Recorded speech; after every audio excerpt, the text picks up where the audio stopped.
Okay, New York Knicks, media day has come and gone. Training camp has begun. Preseason basketball soon. Going to Abu Dhabi. Everything is positive. Championship or bust season for the New York Knicks.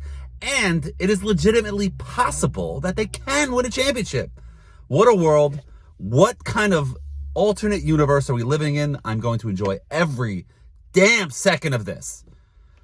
But we need to pump the brakes a little bit with everybody saying how positive and how great all the players and how much they love Mike Brown. Of course, they're going to love Mike Brown the first training camp. Of course. And listen, I didn't want them to fire Tibbs. I didn't think it was the right time. I didn't think it made any sense. I didn't love Tibbs the whole time. I thought they could have fired him after year two, and they probably should have fired him mid-season of year two with the Knicks, but they didn't. And then at this point, to fire him, to me, it was kind of strange.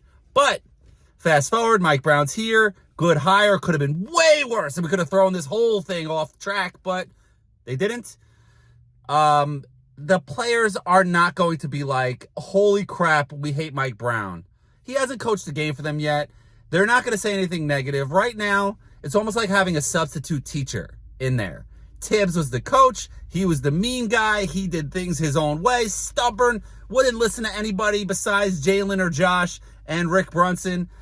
And that's it. And that's what he did. And, you know, once you change the lineup in the Eastern Conference Finals, the writing was on the wall. We should have seen it coming because he stuck to this lineup all season. And all of a sudden, in the middle of the Eastern Conference Finals, you're changing your lineup. Of course they're pushing him out. Of course that came from the top. Leon Rose dropped the hammer and said, change the lineup. Anyway.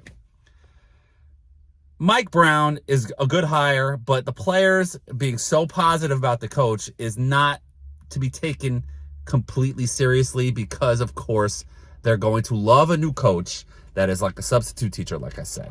But I'm not going to let that truth bomb derail me from getting super excited about this Knicks season.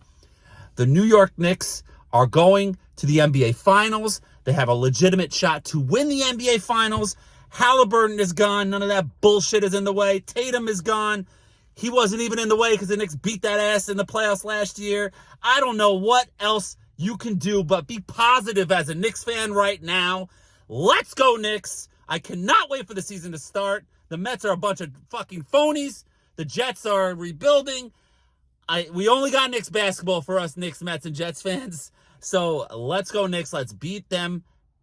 Beat them. Beat everyone. Beat all the teams. Go 82-0. 4-4-4-4-4. Just kidding. They're going to lose maybe 10 games. I'm playing. I'm being a little wild. I'm just excited. I'm ready to roll. Sorry there's no real podcast this week, but we got this going. Mike and I are going to splice it together and get something nice out of it. New episodes coming soon every week. Shout out to Odyssey. Let's go, Knicks.